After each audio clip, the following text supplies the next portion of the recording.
Aujourd'hui, on présente les coulisses de la Maison Perchée. L'organisation d'un événement, l'accueil des personnes sur le lieu, prouver la valeur de ce qu'on réalise auprès de financeurs. Derrière tout ça, c'est un délicat jeu d'équilibristes. L'objectif du coup, c'est de vous présenter ce qui se passe à la Maison Perchée, qui y travaille. C'est aussi un appel à toutes les personnes qui voudraient contribuer ou reproduire le schéma de la Maison Perchée.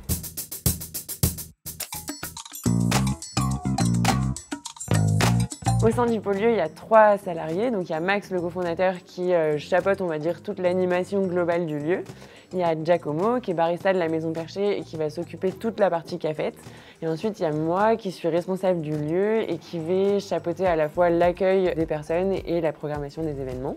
Faire en sorte que chacun se sente pris en compte, que tout le monde se sente accueilli.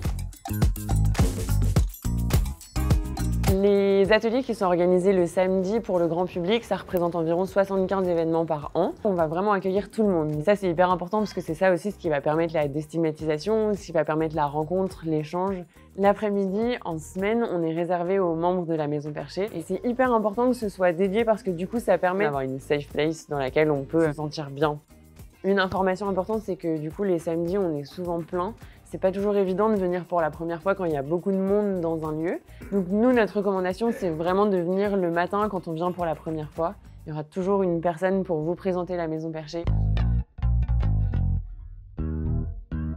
On est aussi hyper soutenu par des pères aidants et des pères aidantes. Aujourd'hui, au sein du pôle lieu, il y a à peu près une vingtaine de personnes qui s'organisent pour faire en sorte qu'il y ait toujours une présence. Déjà, il y a une partie formation, parce que du coup, on va former les pères aidants, les pères aidantes, les bénévoles. Il va y avoir toute la gestion du planning et on organise une fois par mois des groupes d'échange de pratiques. Ça nous permet de faire évoluer nos pratiques d'accueil. Et donc, tout ça, c'est animé par Giacomo et moi.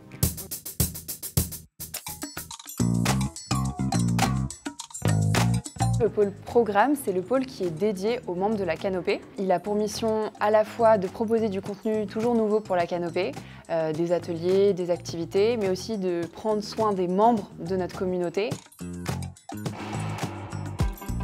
C'est faire en sorte en fait que ce soit pas tant à la fois un lieu de soins, mais surtout une maison où tu peux venir et faire des activités trop cool que tu n'as pas l'occasion de faire à l'extérieur et qui ne sont pas justement catégorisées comme thérapeutiques, médicales, sortir un peu des sentiers battus de ce qui est proposé peut-être ailleurs.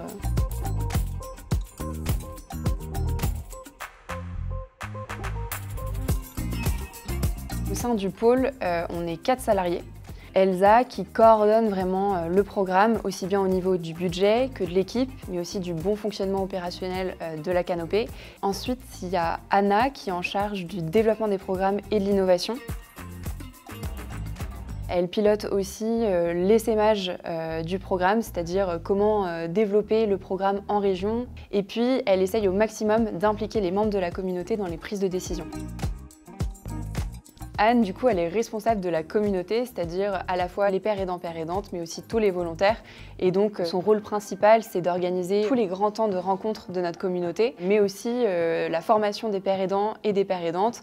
Et donc, elle est un peu le premier contact pour notre communauté. Moi, je suis responsable du soutien psychologique, de la père aidance et de l'inclusion. Donc, globalement, mon rôle, c'est surtout tout ce qui est gestion de situations délicates ou situations de crise, à la fois sur le lieu, mais aussi en ligne, et notamment sur le Discord. On est une communauté de personnes concernées par des troubles psy, donc il peut aussi y avoir des phénomènes de rechute, des crises, et tout ça, c'est des situations qu'on doit prendre en charge. J'ai par exemple mis en place un formulaire de signalement d'événements indésirables que chacune peut remplir sur le lieu ou en ligne. Et on a notamment beaucoup travaillé là-dessus avec Thibaut, qui gère le développement des outils numériques à la Maison Perchée.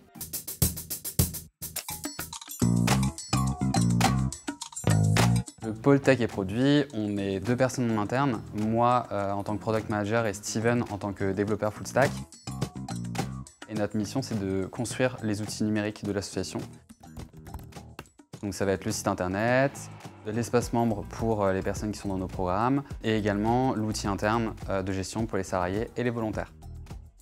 C'est complètement unique pour une association d'avoir adressé la santé mentale à la fois par un lieu physique à Paris et en même temps par des solutions digitales qui permettent d'aider et d'accompagner des personnes également à distance dans toute la France. Et donc pour tout ça, c'est des besoins spécifiques et donc on a forcément besoin d'avoir des outils qu'on adapte à ces besoins. Il y a un enjeu d'efficacité, mais aussi de rendre les outils facilement accessibles, de les rendre aussi jolis, de créer une identité visuelle, essayer également d'être inclusif. Mon travail, dans un premier temps, ça va consister à recueillir l'ensemble des besoins. Et une fois qu'on a identifié l'ensemble des besoins, là, on rentre dans vraiment la réalisation. Et donc, c'est là que Nicolas, qui est freelance, et Steven apportent leur savoir-faire. C'est un travail qui apporte beaucoup d'enthousiasme. En tout cas, je me sens chanceux de travailler pour la Maison Perchée, qui à la fois sert une vraie cause, la santé mentale, et qui y insère aussi une dose de digital pour le côté innovant, mais aussi pour le fait de rassembler une communauté très large, pas uniquement sur Paris, mais également dans toute la France. Et tout ça, ça se passe pas uniquement via des échanges de mails, ça doit être automatisé pour essayer de minimiser le temps passé pour les personnes concernées sur des tâches qui ont peu de valeur ajoutée.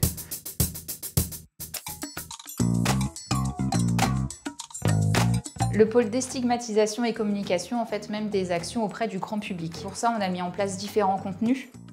Donc on va prendre la parole dans les médias. On va également créer des moyens de communication, donc que ce soit avec les piailleries, la galerie d'art de la Maison Perchée, que ce soit avec le podcast La Perche, et avec des événements grand public qui ont lieu à Paris et qui sont rediffusés depuis notre chaîne YouTube en direct. Un autre public auquel on s'adresse, ça va être les étudiants et les entreprises, ainsi que les associations, où on va faire des sensibilisations auprès d'eux. C'est un assez gros volume de travail qui est mis en place. Victoria, c'est elle qui est référente sur ce pôle et qui est responsable. Elle va s'occuper de la stratégie globale de la communication.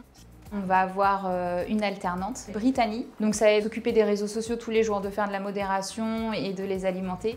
Maxime, à la base, il est responsable communication. Il se détache petit à petit de ses missions pour pouvoir se concentrer sur la recherche de financement, mais également sur la recherche de partenariats pour les événements du samedi. Et c'est pour ça que mon poste a été créé.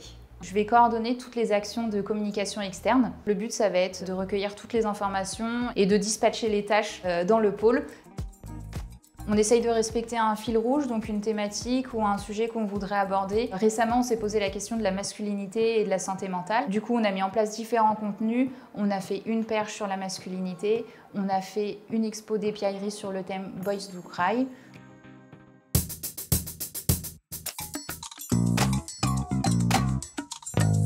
Le dernier pôle, c'est le pôle direction et stratégie. Ce pôle, il gère la stratégie globale de l'association, la recherche de financement et le pilotage de l'équipe. Avec Maxime et Victoria, on a fait le choix de se professionnaliser assez rapidement en tant qu'association, c'est-à-dire d'avoir des salariés. Aujourd'hui, on a 13 salariés. C'est ça aussi qui nous permet de penser plus juste, plus loin, d'être plus attentif à ce qui se passe sur le terrain, à ce qui se passe dans la communauté, à prendre soin des gens et puis à avoir une approche assez holistique, c'est-à-dire à la fois de l'accompagnement, de la déstigmatisation, des liens avec les institutions. Le fait qu'il y ait une équipe salariée, je pense que ça apporte une structure. Donc ça permet quand même d'organiser un petit peu au moins le squelette de la Maison Perchée pour qu'ensuite le reste puisse fonctionner. Certains membres de l'équipe sont concernés, d'autres non. Et c'est vraiment une richesse de pouvoir travailler tous ensemble main dans la main avec sa singularité, que ce soit un trouble psy ou non. Mais on essaye aussi de vraiment impliquer la communauté dans les décisions. C'est vraiment ultra nécessaire qu'on travaille tous ensemble. On est vraiment au contact tout le temps, on est sur le terrain tout le temps. Tout l'intérêt de ce qu'on a développé, c'est d'être reproductible et d'accompagner potentiellement l'ouverture de nouveaux lieux qui veulent adresser la santé mentale ailleurs en France.